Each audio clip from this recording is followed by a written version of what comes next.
My findings and discoveries on the nature of the astral plane and its inhabitants. AMA, ask me anything. I've been astral projecting purposefully for about 6 years now. This post will be the record of what I've come to understand about the astral plane in my extensive time spent studying and traveling the astral plane. First, we must define astral projection. And I'll describe the astral plane. Astral projection is the casting off of your physical body. It is the exiting your physical body and the traveling to different realms with your astral body. The astral plane is place soul-shaped by intent and willpower. Usually I find it a place that stretches on forever with an infinite black void. This void isn't so all-consuming though, because anywhere there is life, including plant, there is color, so it's a beautiful mirror of our own world with a pitch-black background and vibrant pure reds, and purples, greens and yellows. And each color represents a different willpower that's influencing the astral. I have found that there is 2 different types of astral projection, and I suspect there is a third as well. The first type I like to call partial projection. Partial projection is the act of exiting your physical body, but staying in the physical plane with your astral body. This allows you to see any place in the world or even universe. The second type of astral projection is what I like to call complete projection. In complete projection, you exit your physical body and the physical plane, you send your astral body to the astral plane. This is a lot different from partial projection and where AP's real power and danger stem from. I suspect the third type to be perfect projection or total ascension, your physical and astral body or transported to the astral plane permanently. So now that we've defined astral projection and its stages, I'll get into my experiences. My earliest experiences with AP were when I was quite young, 11 or so. It happened after a large altercation with a close friend that ended the friendship. I was sitting down, and I was so angry at my friend I was overcome with anger, and then suddenly I was above myself from a top-down, third-person video game type view. At this point I am strangely filled and void of emotion at the same time. It was a brief instant, and I didn't realize what it was until much later. My second experience was a couple years later when a close family member died. When I found out, I felt broken and I was overcome with sadness. The same thing happened, third-person top-down perspective, except this time I can see much more, and instead of just seeing, it's as if I am what I'm seeing. I was my entire house and everyone in it. It happened dozens of more times when I was very angry or sad, but those were the strongest. I bring this up because I believe that strong emotion can link one to the astral plane accidentally and is a very effective way to AP, but also very dangerous, as it's hard to control and you don't always know what you're capable of in those moments. I believe that in these moments of strong emotion you are embodying that emotion so strongly that it affects the astral. I didn't truly start AP on purpose until I was 17. I realized the connection between emotion and the astral and I focused intensely on strengthening that. I started hearing this ringing in my head, and whenever I focused on it, it would increase relatively. One day I was meditating and I decided to really focus on the ringing, and when I did, it helped me AP. The ringing would grow so loud it felt like it was shaking everything, and the ringing was like a knife I used to cut my way into the astral. Once I figured it out, I would AP regularly almost every day. My body was hardly even part of myself anymore, it felt so separated. I stopped simply viewing after a while, and I would partially or completely project and change things about the physical plane, and tried to change the astral. After 2 years of near constant practice, I was confident, and I tried to attempt to make big change in the astral plane and in the physical. I was trying to play with time, to put it simply. I was about to complete the process and F with time when I felt myself being ripped away and replaced, and I couldn't go through with it. One time while aping, it felt like I had been stolen away from my body and I couldn't return. It felt like something was operating on my astral body, taking off pieces and putting new different ones. Months after that I had grown in power, significantly faster than ever before. What once took everything I had in a half hour was now as easy as breathing. Then one day in meditation the world and astral faded away and I was everything in the universe, in all dimensions. I was everything and could see and feel everything, I mean everything. After I left the experience and was back in the physical, my body was in real physical pain, as if it couldn't handle what was being pushed into it. And I had to travel to the astral plane to relieve the pain. A week after that, when I was projecting, I was abducted from my usual business and brought in front of these two beings that I knew were the wind and air themselves, and they basically warned me to stay away from the astral and to stop what I was doing. I didn't stop, and the next time I completely projected, I was yanked away again, and this time it was death and chaos, and they told me to stop or die. I didn't. I continued like usual and wasn't interrupted ever again, and I continued to grow at an accelerated pace. It was like I couldn't not influence the astral around me. That was last month. Recently I had a run-in with another entity that seemed separate from the astral plane. It promised to help and clean me, and I accepted. Ever since I can't AP or really use the astral at all. It's as if I'd been sealed or banished from the astral plane because I didn't stop. I think that the beings I talked to and encountered were essentially small fragments of divinity. They were pure embodiments of whatever they were.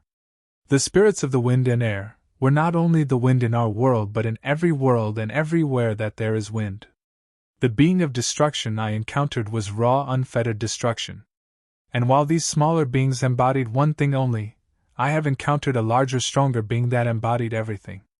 Because of this, I think that just as embodying an emotion can let one touch the astral plane, embodying something more like the wind itself is how you get real, lasting power in the astral plane, and possibly how you achieve perfect projection or ascension. Feel free to ask anything. I'll try to answer as best I can. Were you able to make changes across the astral-physical world? Small physical changes, for example. This sounds crazy. I could make it rain or make it stop raining. I would partially project and then imagine the surrounding physical world raining or not raining, and then really put all of my focus and willpower into it. I could shift the astral around me to reflect my desires and emotions instead of what it was naturally. This is an effect we all have on the astral plane, but its extent and effect is different for everything. I was imposing my influence upon things I had no business influencing. No wonder you can't enter astral plane, lol. This world manipulating is basically chaos magic sigils. I once tried to explain my friend how a sigil works. So I wrote a wish, I'll roll 3, mint on dice on a paper, then made a pattern from the letters. Then you need to be in a gnosis and forget your wish, yeah, the hardest part. So few weeks after that, my friend told me to roll a dice. I was like, wait, why? I totally forgot my wish. Then I said okay, whatever. I rolled the dice and it ended on number 3. Suddenly I remembered and had goosebumps all over my body. As Michael DiPasquale stated on Quora. Because when charging and releasing a sigil, the point is to imprint it on your subconscious. The sigil method operates based on the idea that your subconscious mind does the majority of the piloting during day-to-day life. When you hold on to an idea consciously, your conscious mind gets in the way by automatically invoking its opposite. For example, if you're thinking of the statement, I am wealthy, consciously, your subconscious mind steps in to define that idea by contrasting it, bringing attention to ideas of poverty to define what it means to be wealthy.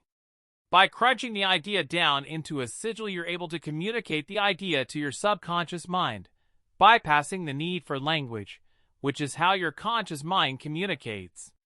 When you forget the sigil and its meaning, your subconscious remembers the intent and autopilots you towards it without the focusing on its opposite that happens when your conscious mind tries to focus on it. You can think of it in terms of dreaming. Your subconscious mind in dreams speaks in symbols. Have you ever had a dream you can't quite remember, but you remember the way it made you feel, and that feeling ends up coloring your entire day? Well, you dream many dreams every night. Every dream is filled with symbols, and most of them you don't remember.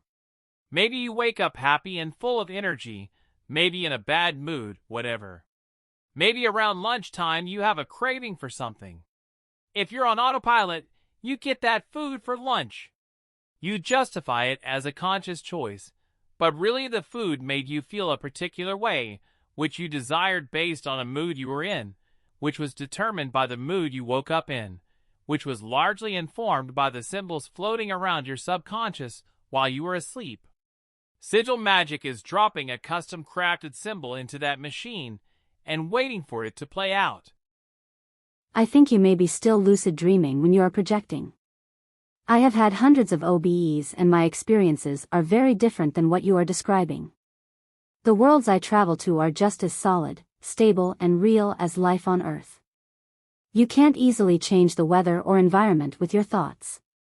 Even in worlds I have visited that are more thought-responsive, it takes intense focus to make something change, and when you stop focusing on it, it changes back.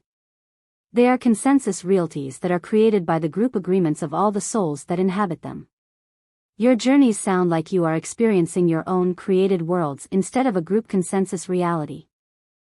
There is no way I'm lucid dreaming when I do things like make it rain or stop raining. I know this because I wake up early and go on a walk in the late afternoon most days to AP. I am very awake and conscious the whole time. I probably should have said this, but I don't find the mind awake body asleep method to be effective, and I've never lucid dreamed in pursuit of AP. I find AP to be more of a connection and togetherness of the mind and body, and to do things like make it rain, it takes intense focus and time, but I have done it. They do stop or return to normal whenever I stop focusing on them, and it's only ever directly surrounding me. And are you sure you're not simply staying in the physical plane and going to astral nexus points with your astral body? And I think that yes, the astral plane is a group of consensus realities, but these realities are filled with the same contradictions. I have encountered beings that were extremely harmonious and at one, and I have encountered beings that were extremely toxic and hateful. How could these two exist if the astral plane was dominated by the many? I believe that's it's dominated by the many to a certain extent, but it also matters how individually spiritually heavy you are or how much you can influence the astral. Edit. I feel like I came off semi-argumentative, and I'm sorry, I don't mean to sound that way. It seems that the being you encountered tricked you into giving your consent to having your ability to AP taken away. I believe this strategy of tricking beings into giving their consent is something the entities use often on beings like us. Perhaps it is the reason we are here on Earth to begin with. Happy Cake Day. And I think you might be right. I was used like a battery for something stronger that knew I would know better. It just surprises me how it felt so pure and good. I suppose I understand how something could hide itself in the Astra, but at the same time it's difficult to believe, because all other evil and harming entities I met were so obvious. Maybe it's a protector? And we're not supposed to do whatever I was doing wrong. What happened to you is more confirmation of the truth of the situation we all find ourselves in. I'm not surprised that the being who offered to heal you was radiating love and light and benevolence. This being presented itself to you because the previous attempts to get you to stop had failed. First, they tried to scare you into stopping. The being who seemed dark and evil was trying to make you stop by using fear tactics. When this didn't work out, the loving being tried to make you stop, using the opposite end of the spectrum of emotions. Instead of fear and hate, protection and love were utilized. This time they succeeded in their goal, but consider this a valuable lesson.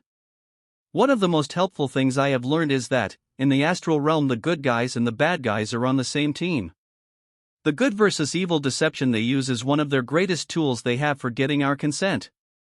The other tool they use on us very successfully is savior programming. The universal law of the free universe is just that, it's the free universe. That means no being is supposed to take authority over another being. When this happens, there is a big karmic price to be paid, in order for the universe to balance itself out. A workaround to breaking universal law is getting our consent. They can manipulate us, deceive us, and trick us using the magic of language, saying things that have multiple meanings. What this means is that we have all agreed to being enslaved on this prison planet. It's funny that you described your experience as being used like a battery, because that's precisely what they are doing, stealing our soul energy because they cannot create enough on their own. We are enslaved soul batteries.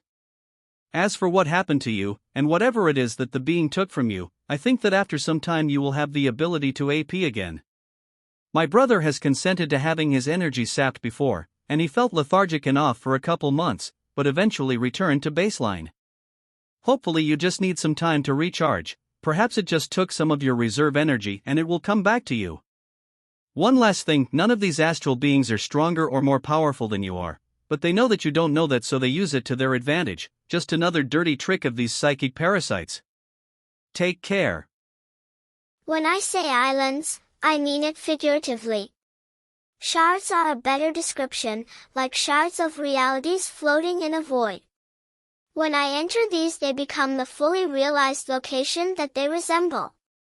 My dreamscape has several biomes or areas within it. Most entities I've met come from a particular mountain, which I call my personal Mount Zion.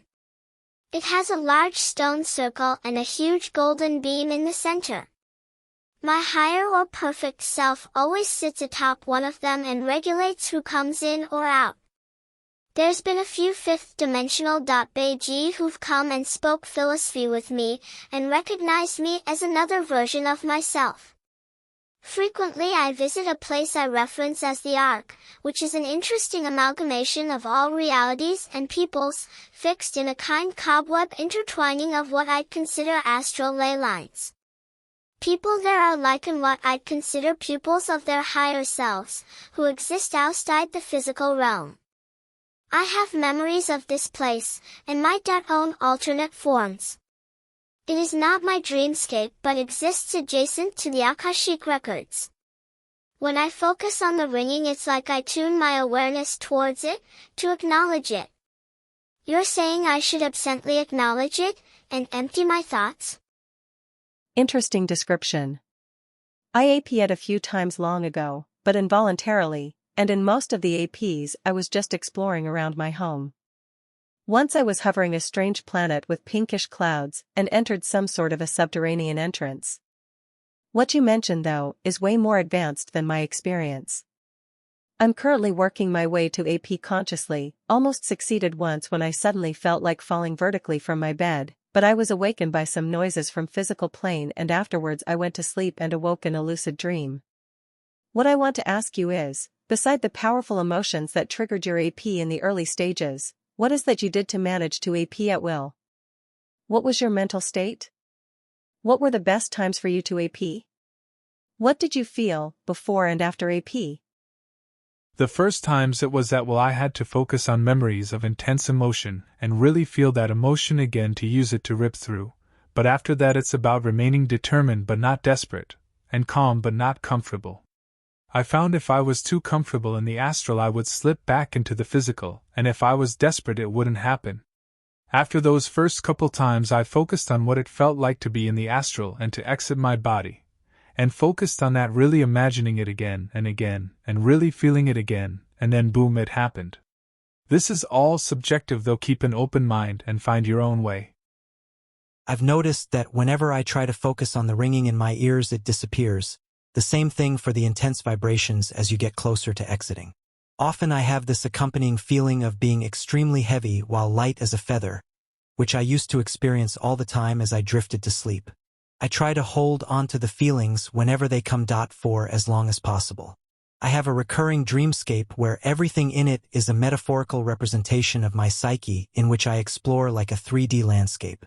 I have met several entities there and once ripped the whole place apart until I unzipped my head and became a cosmic entity, where all before me was blackness and stars. Since then my dreamscape has been broken up, like an archipelago. My question here is, how do I utilize these sensations and ringing to not let them go away but instead escape? So you say that your mental scape turned into islands? Why not unzip it next time you get there? I bet that eventually you would just appear in the astral rather than having to unzip. Can you tell me more about these entities? And I need to know how you're focusing on the ringing. For me it's almost an empty focus, like I'm resonating and making the ring echo and therefore intensifying it. This is a problem I experience too. To add to this, I like comparing it to seeing a magic eye picture. Those pictures that look like random patterns until you adjust your eyes enough to see a 3D object. If you try too hard to see it, it doesn't work. You have to almost relax your eyeballs to focus onto it, which feels unnatural because you usually associate focus with straining. It's very similar to this. Don't try too hard to focus on the ringing, because the attempt to focus in itself will throw you off. It has to be natural and gentle, if that makes sense. I suppose if you've never done a magic eye, this will not help at all. I tried though. I really hope you've done a magic eye before grinning face with sweat. Good luck. When you were talking about the pitch black void, it reminded me of my experiences. I am 15, and sometimes when I'm falling asleep, I will hear a pulsating ringing that feels like it's in my head. or all around me, but it gradually gets louder and louder until I start to see things pieced together in what is usually darkness with my eyes closed. But sometimes I will hear this ringing and it feels like I get shot through a tunnel, and sometimes I can see a vivid tunnel. Sometimes it was electric blue, sometimes it's a deep purple, but at the end of the tunnel, if I make it that far, it feels like I'm falling down into darkness. All I see is darkness all around me, and I'm falling at such a fast speed that it's very scary for me. Sometimes I'll get shot out of my dream into the darkness at an unimaginable speed. It is so fast that I feel like I'm an ant that has been picked up by a megalithic-sized creature and have just been thrown at full speed. I'm trying to figure everything out, and this is very interesting to read because it almost feels like I'm almost breaking through to the other side, but I get too scared, like I'm getting exposed little by little, until I finally let go of the fear of the unknown. What do you think? Those entities you encountered were archons pretending to be something else, wind, blah blah blah, what you would call demons. You FD up agreeing because obviously you agreed to your own demise. They used the carrot, kind but I bet stern entities, then the stick, powerful fearful entities, demands respect, and then treachery, the contract you agreed to stop you because you almost got powerful enough to break out of our solar system. Only those that know who we are, where are and how we got here, know what's going on and have the eyes to discern things for what they actually are. Having to admit we were enslaved here in this amnesiac reincarnation trap is near impossible because you'd need lifetimes or luck, I don't believe in luck, to realize this. The denial is insane, yet for the few when it is known, it is known. Anyways, if you are lucky, lol, and you figure out what's going on before your next cycle before the amnesia gets you, you have to restart all over again. There is another way to escape. I'm not a natural like you, seems like you almost completed Maha Samadhi. I'll have to escape after my death. Basically death is Maha Samadhi but forced with consequences. That's why it's actually dangerous to commit suicide, divine law. And the contracts we agreed, unknowingly, coming here. Tricked into slavery. Yeah, by now I've figured the part out that they were demons/archons or whatever and that I was tricked and they were trying to steal away my power because I was close to Maha Samadhi, or ascension as I call it, but I'm not so sure that they were necessarily pretending to be the wind and etc. It's been a while since I've read my post and I'm not sure if I said this, but I believe to ascend or reach Maha Samadhi you have to embody an element of the universe with your every aspect. I think that I was doing something that scared the archons who embodied wind and etc. I think I was embodying more than one element, or embodying myself, which isn't how it's done, so they tried to stop me.